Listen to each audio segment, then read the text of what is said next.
नमस्कार।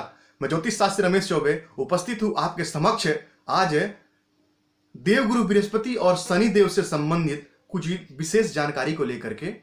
आज मैं आपको बताऊंगा देवगुरु बृहस्पति और शनि देव से जुड़ी कुछ रहस्यमयी और रोचक जानकारी जो निस्संदेह आपके ज्ञान में निरंतर वृद्धि में सहयोग करेगा। आज मैं आपको बताऊंगा कि आखिर में देवगुरु बृहस्पति जहां बैठते हैं उस भाव का हानि क्यों कर देते हैं और जहां दृष्टि डालते हैं उस भाव की वृद्धि क्यों कर देते हैं।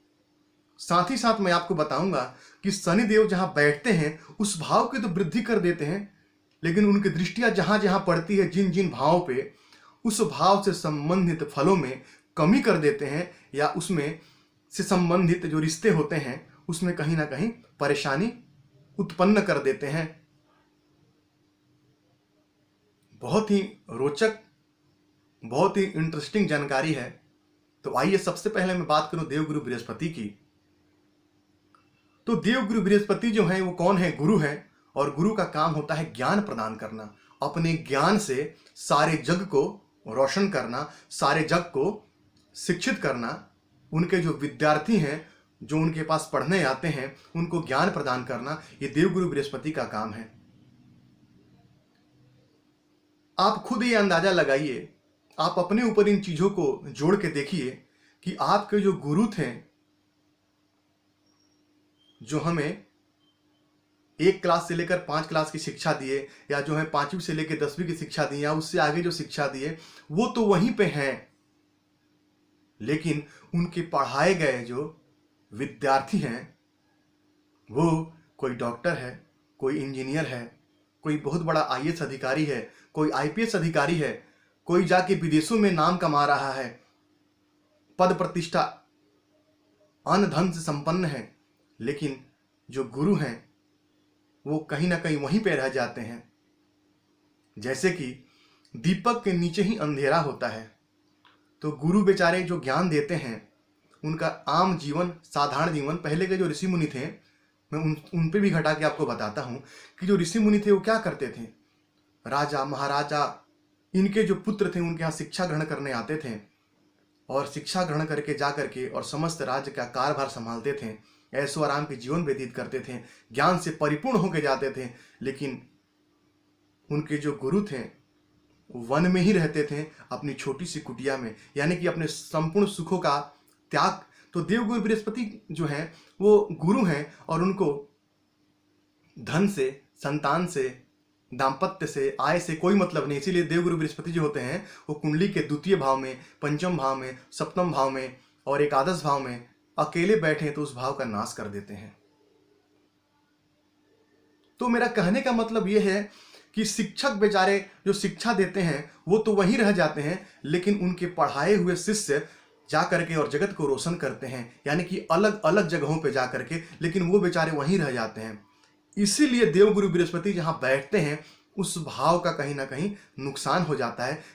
और जहां दृष्टि यानी जहां उनके शिष्य जो पढ़ाए हुए जाते हैं वो जगत में रोशनी फैला देते हैं। इसलिए उनकी जो दृष्टि है उसमें अमृत है और जहां उनकी दृष्टि पड़ती है उस भाव की निरंतर वृद्धि कर देते हैं। जैसे कि उनके शिक्षक जाकर, जैसे कि उनके जो विद्यार्थी हैं वो जाकर के जग को रोशन कर देते हैं अपने ज्ञान से जो उन्होंने अपने गुरु से प्राप्त किया है। अब आइए शनिदेव की चर्चा करें। शनिदेव जहां बैठते हैं उस भाव की वृद्धि कर देते हैं। तो सबसे पहले जानने की आवश्यकता है कि आखिर में शनि कौन है। तो मैंने आपको बताया है कि दास, जो श्रमिक वर्ग है, जो निम्न वर्ग है, जिसको समाज से बहिष्कृत कर दिया गया है, जो एक समाज से जिनको कभी समाज ने कभी उनको एक अच्छे नजर से न देख के हे की दृष्टि से देखा है, तो शनिदेव उसके प्रतिनिधि हैं।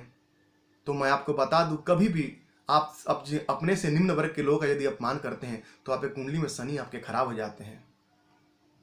उन्होंने कहा कि सबके साथ न्याय करो, न्यायाधीश है वो, चाहे वो निम्न हो चाहे उच्च हो।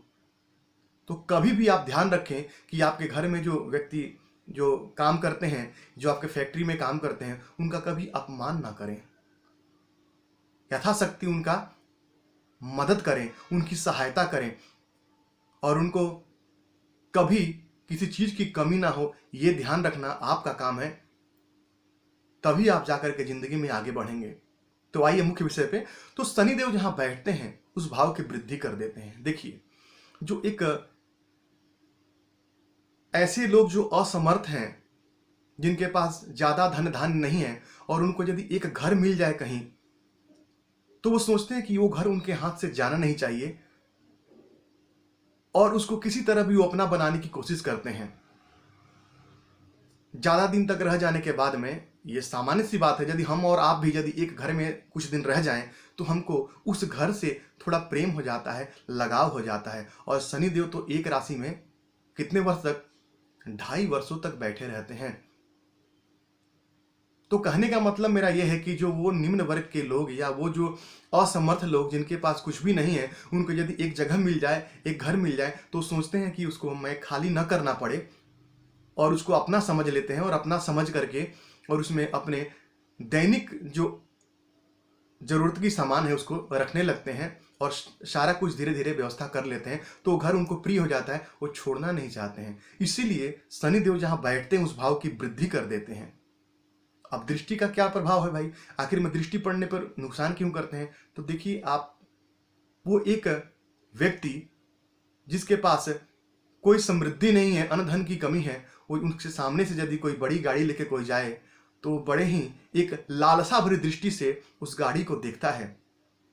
साथ ही साथ यदि वो किसी मकान के सामने खड़ा हो और वो मकान बहुत सुंदर है, देखने में बहुत अच्छा है, तो वो कहीं ना कहीं एक लालसा भरी दृष्टि से उस मकान को देखता है और सोचता है कि काश मेरे पास भी ऐसा मकान होता, या मेरे पास भी ऐसी गाड़ी होती, क्योंकि वो उस चीज को प्राप्त करने में असमर्थ है। तो हम और आप अक्सर कहते हैं और आम जीवन में कि फलना व्यक्ति तो मेरे को हाय लगा दिया, उसकी मुझे हाय लग गई, उसने मुझे ऐसे नजरों से देखा कि मुझे उसकी नजर लग गई। तो आखिर में है क्या ये चीज? दृष्टि। दृष्टि दोष भाई। यदि आपको कोई नजर लगा दिया, यदि आपको देखा कि बाप रे उसके पास तो बहुत ज्यादा चीजें हैं, इसका मतलब वो अपनी हाय आपको लगा रहा है। तो उसी तरह जो असमर्थ व्यक्ति हैं, उनकी जो कहीं ना कहीं जो एक हाय भरी जो दृष्टि है, या उनकी जो एक लालसा भरी दृष्टि है, वो कहीं ना कहीं लगती है। तो इसीलिए शनिदेव की दृष्टि जहां जहां पड़ती है, उस भाव को कहीं ना कहीं वो नुकसान कर देते हैं। तो आप इससे ही जोड़ के देख सकते हैं निम्न वर्ग से, जैसे कि मैंने आपको बताया है। इसीलिए शनिदेव की दृष्टि में कहीं ना कहीं समस्या है, और कोई विशेष बात नहीं है। ये एक मेरे मन में एक बात आई, तो मैंने सोचा आपके समक्ष रख दूं, शायद हो सकता है। तो आप मुझे बताइएगा कि मेरे बात से कितने सहमत हैं आप। क्या मैं सही हूं या गलत हूं? यदि गलत हूं तो गलत कहिएगा कमेंट में, और यदि सही हूं तो सही कहिएगा। तो निस्संदेह मुझे यकीन है कि आज का प्रोग्राम आपको पसंद आया होगा। यदि पसंद आए तो मेरे चैनल को सब्सक्राइब कीजिए, लाइक कीजिए। तो आपका दिन मंगल में हो, इसी मंगल कामना के साथ आज के लिए इतना ही। नमस्कार।